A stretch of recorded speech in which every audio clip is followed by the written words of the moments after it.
Hi everyone, and welcome to another review from Colour with Claire. So today we are looking at Dark Art, a horror colouring book by François Gautier, maybe? Hopefully I'm saying that right. So this is of course a horror colouring book. Just to look at the cover, it's really nice soft touch matte feel cover with some gold foiling to it, and as you can see it's full colour. It says here, celebrate the beauty of horror and the magic of the macabre by colouring the dark world within, featuring undead clowns, haunted skulls, bleeding hearts and many other spine-tingling creations. So that's what we've got in the book. Let's have a look. So François is obviously a French artist. I don't know much about him. There's not really too much info online. I can't find out, anything much about his background. But his art is all very kind of creepy and stylized in this horror fashion. So let's have a look through. So we've got a bit of a credits page with some bugs to colour around the edge, and then we've got a book belongs to. So this almost looks like a stained glass window and then a big sort of decorative frame around it. Lots of intricate colouring in this book. That's probably the first word I'd use to describe it. Very, very intricate. So you can see here we've got a skull. And, it's one of those colouring books, I mention this quite often with intricate books, that you'll have to find things as you go through. So you'll be colouring it and you'll find new things and discover new things within the image as you go through. It's very difficult to spot everything on first glance because it's just so detailed. So it is a skull and crossbones. You can see the crossbones behind him, and we've got little gems embedded into the bones, eyeballs and little bits of jewellery and things coming off. So this looks like, it's a heart, it's a human heart, but it seems to have grown flowers that have eyeballs in the centre. And then even the little sort of sprigs of foliage around it seem to have eyeballs in them. We've got leaves and some roses around it as well, and eyeballs in the corner of the frame. Then we've got, well, I was going to say headless horseman, but he's still got his head. It is well, I guess it's like death, really. It looks a bit like the Death Tarot card. You've got the cloaked figure with the skeletal face holding the scythe on top of this sort of undead horse. And then underneath you've got things like swords and the corpses of previously killed people. So it's a battlefield type thing. Then we've got a really, really creepy clown. So you can see, the first thing I notice is that his nose is sort of made of patchwork and his eyes are all over the place. It's very, very freaky, this one. But if you look inside his hair, you can see he's got worms in his hair. He's got worms and eyeballs sort of within his collar here. So is he made up of all this? I don't know. That's the feeling I'm getting. Then we've got a spider in the web, so big tarantula type spider. And in its web, you can see human body parts. So we've got a leg here, we've got a half-eaten face and a torso down here, some bones, a hand, and there's some of the little spiders, probably spiderlings, just getting their dinner there. There's a brain and a really cool spider frame as well. So they've all got a frame, as you can see, that sort of take little bits from the illustration, little elements, and incorporate into the frame. So this almost looks like a goddess or a warrior, and she's holding in her hands a couple of eyeballs. Eyeballs feature very, very strongly in this book, and a dagger. And then below we've got these sort of zombified hands that are maybe praising her, or I don't know. But she's got beautiful big wings and these huge horns. And, it will be really, really good to get some background behind these images and just know what inspired them or what they're meant to represent. Then we have like a plague doctor mask. So it's that horrible sort of crow-like mask that we used to see in Black Plague times. And we've got obviously the plagued rats as well, all around here. Now I've got Asia, America and Africa here on these tags. Europe as well. So continents, or, what does that mean though? I'm trying to figure it out. Maybe you can tell me in the comments what this means, but I don't know what the Latin is either on this. I should have looked it up really. But yeah, lots of potions and little vials of, medical kind of stuff. It's a bit weird, that one. I'd like to know what it means. Like I say, it would be nice to have an explanation. Then we've got some armour here, like a knight's armour. Again, eyeballs hanging off, we've got sword, and obviously his helmet is on fire here, so it'd be a good opportunity to colour some flames. This one's really cool, and I think this was one of the ones I was thinking about doing. It's a really close-up look of a lock on a door, and you can see the eyeball behind that lock. So you can imagine in these kind of scary films where you look through the lock, or look through the letterbox or under the door, and then you're met by an eye. Like, how freaky would that be? So the eye itself seems to be stapled open, and there's stuff dripping from it, but we've also got a chained pentagram as well, or whatever I think it's a pentagram, isn't it? Pentagram. Yeah, it's just, there's a lot of things sort of put together, and I don't know why they've been put together, but it looks cool. I just would love to know, why. So this one's a bit easier to work out. Behind this wheel, we have this creature here, which is, I think it's called Baphomet, and it's like an idol of Satan or something like that. And in the front, we've got this wheel that contains the 7 deadly sins. So we've got wrath, we've got sloth, lust, greed, envy, pride, and gluttony. So if we look at the skeletons within each category, you can see with the wrath, he's really angry, he's got flames coming out of his eyes. The gluttony, he is eating a lot. So it looks like we've got hot dogs and a big sort of joint of meat. So we've got grapes and things like that.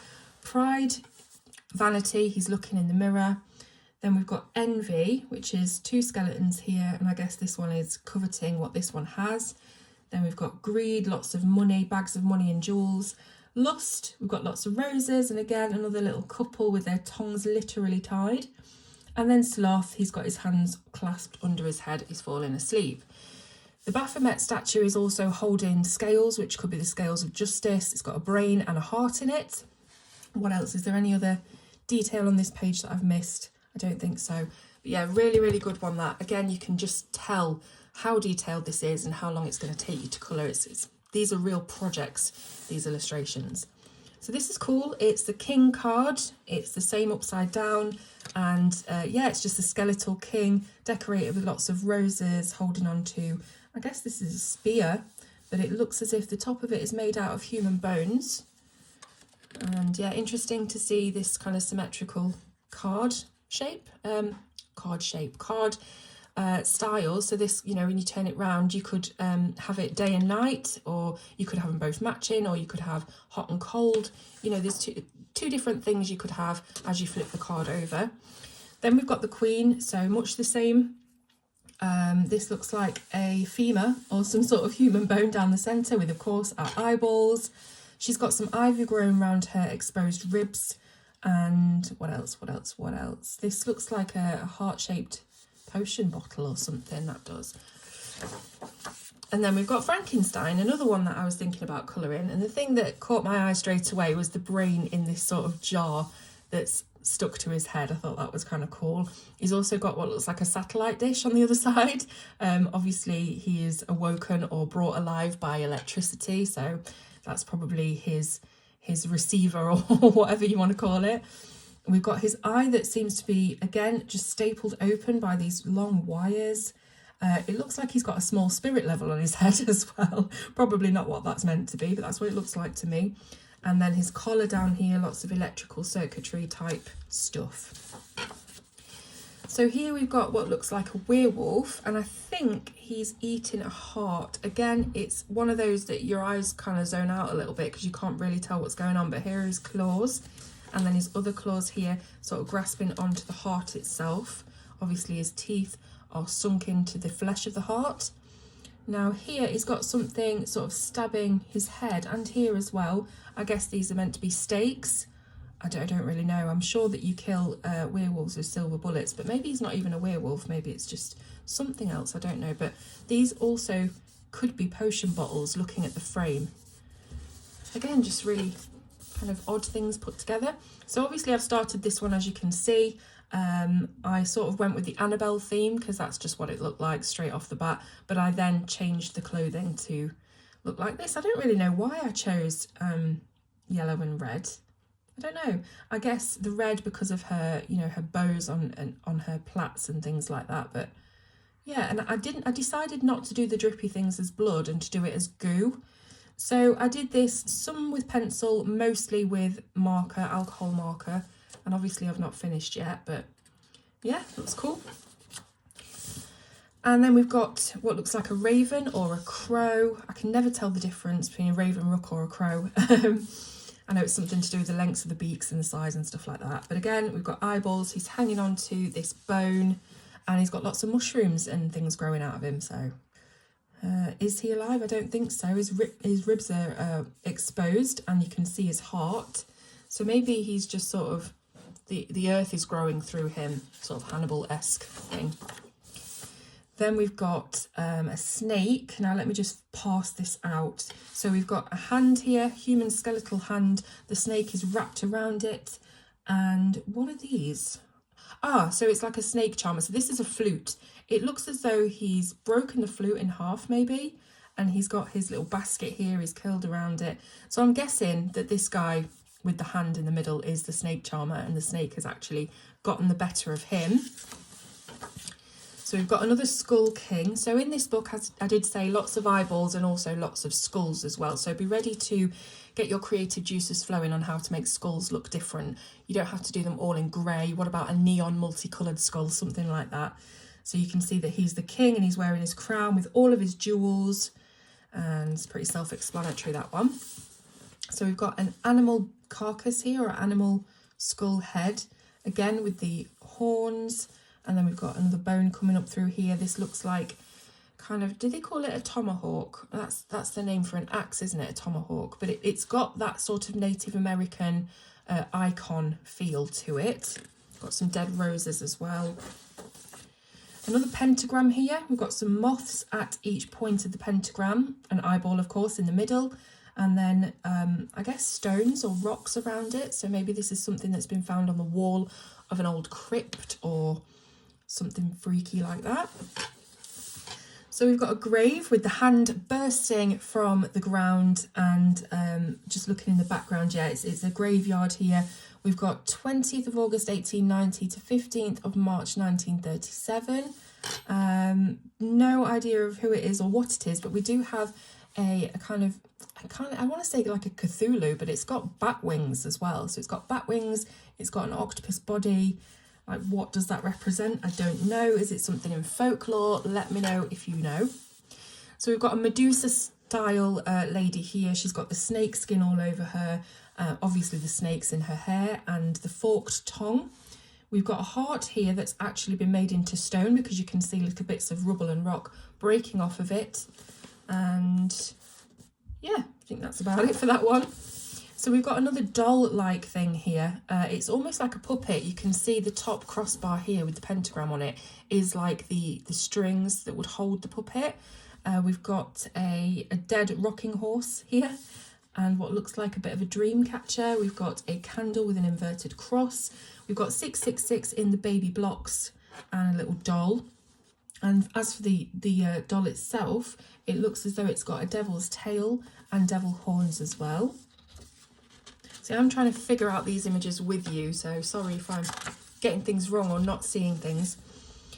So again, this looks like a kind of Cthulhu style thing. We've got a big, huge octopus with that horrid beak. I've always thought that was, kind of cringed me out, octopus having beaks.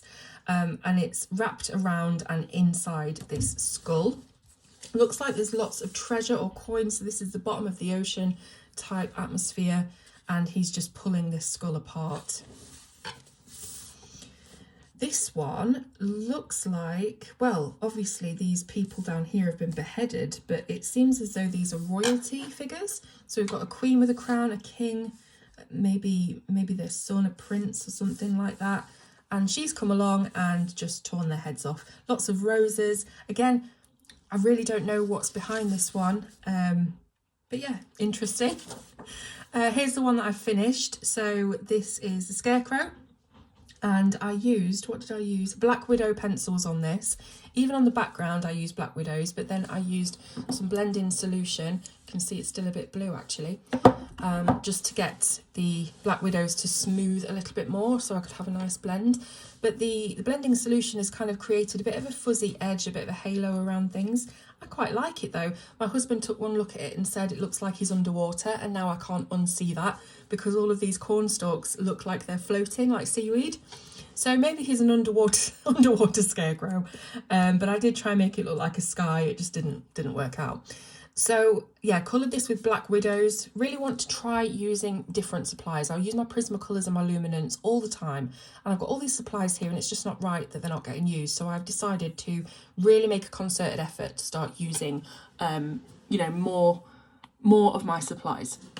So yeah, this was really, really fun to colour. As you can see, he's got his intestines falling out, and it's not actually, you know, a scarecrow made of hay. He's actually a person in there, and it really reminded me of one of the episodes of The League of Gentlemen. If you've ever seen that, it's one of my favourite ever TV shows. I'm a massive, massive fan. I've actually met the League. That's how, you know, that's how big of a fan I am. I waited for them outside of the arena when I went to see them live. Yeah, but it reminded me of that because there is a scarecrow who is actually a man that's been tied up there, and everyone thinks it's just, you know, another scarecrow made of hay, but it isn't. Yeah, so anyway, off on a tangent, but yeah, really enjoyed colouring the pumpkins, and yeah, had a great time with it. It took ages to do. I sort of did bits here and there, left it open on my desk and came back to it, but so detailed. And then, of course, we do have a werewolf here. That's quite obvious. We've got the moon, and the moon is featured in the frame as well with some claw marks down it. So you can see he's breaking free of his chains. He's already killed someone here, even though they had a flaming torch and a sword and everything. So yeah, he's howling at the moon. We've got another skull. This one is kind of steampunk-ish. We've got lots of cogs and wheels and things, and so much detail. You can see we've got some fingers with the bones sticking out here, just hanging off of his hat. And he's holding a big lantern in front of him. It's also looking quite, I want to say Victorian, but they didn't really have ruffs in Victorian time. That's far earlier than that. But he's looking quite old school in the way that they have put it together. He's got his top hat on, which is, you know, steampunk traditionally, but it could also be a lot older than that in its theme. It'd be quite good to see this one done in like sepia tones. So here is a stained glass panel, again like the one on the front page, the book belongs to page, with the eye and the daggers, and then some flaming chalices down here. Then this is a definite, I think, one that could be done in lots of neon greens because it's sort of like an alien-esque one. We've got this astronaut that's being held here in this pod of liquid. You can see that his legs have been removed or ripped off, and he's sort of grown through into this pod now, and then the aliens obviously surrounding him. We've got a Mad Hatter one here, so Alice in Wonderland themed. We've got the Cheshire Cat, the White Rabbit, obviously the Mad Hatter, and this is probably the Dormouse. Just looking for any other characters that might be sneaking around here, but yeah, proper Mad Hatter this one. And then this could be a basilisk. I don't want to say that it's a normal snake because it looks absolutely huge, but it's holding on to these giant test... Actually, it's probably not a basilisk because these would have to be really huge test tubes. But it looks like we've got books in the background, and they've got bits of fingernail and fingers in the books. We've got some potion bottles and test tubes, and this snake is sort of wrapped around them. It's very difficult to sort of switch your eyes onto what's going on. Again, another sort of alien robotic predator looking type thing. He only has a torso, or half a torso, and a head, and his arms are sort of electronically manoeuvred. It looks a bit like bionic in that sense. Yep, very interesting, very different. Another skull, lady this time looking into the mirror. So you've got, you know, both views of this. Lots of gems to colour. There is a lot of gems in this book. You wouldn't think it for a horror colouring book, but there is a lot of gems. Then we've got a proper vampire. When I say a proper vampire, I'm not talking Edward Cullen. This is like the proper evil, creepy, ugly looking vampire. And yeah, it's a really, really good one, that. Probably colour that one next after I've finished my other ones. Another skull surrounded by flowers. So again, if you are a big fan of colouring skulls, you will definitely love this book. We've got a giant rat here. Looks like he's been eating some humans. You can see he's got a bit of a spine and a skull held in his paws. So he is a giant rat, and he's got tiny rats on him as well. And then we've got, again, with the crystals and gems, trying to figure this one out. It looks like her headdress is made entirely of glass or crystal, and you can see within these shards are teeth and fingers and eyeballs and things like that. Then we've got the Baphomet statue again, with the cloven hooves and his spike, his dagger thing, whatever you want to call it. Yeah. And this looks like a bird's nest, so you can see the bird up here, probably a magpie, has collected all of the eyeballs and worms and gross things like that. We've got an upside down bat hanging from a branch, again lots of eyeballs. This is another one I've started, so this is like a fun fair ride. I did something similar to this quite a few years ago now. If I can find it, I'll put it up on the screen, but yeah, it really reminded me of that. So big roller coaster. Then we've got like an Anubis figure, so like an Egyptian god. This would be really, really good to colour with some gem kind of colours, maybe some blues and purples alongside some warm yellows for the sand. This is like a family portrait, I think. We've got a ghost, we've got a bride, and then, you know, someone holding their own head, their own severed head. It's kind of interesting, and the balloons are made out of heads. That's kind of cool.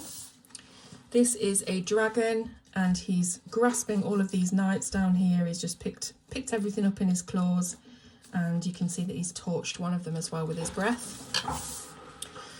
Finally, we have got just another skull figure, I guess. Lots of different flowers around. They look a little bit like hibiscus, but I could be wrong. And yeah, so that is the end of the book.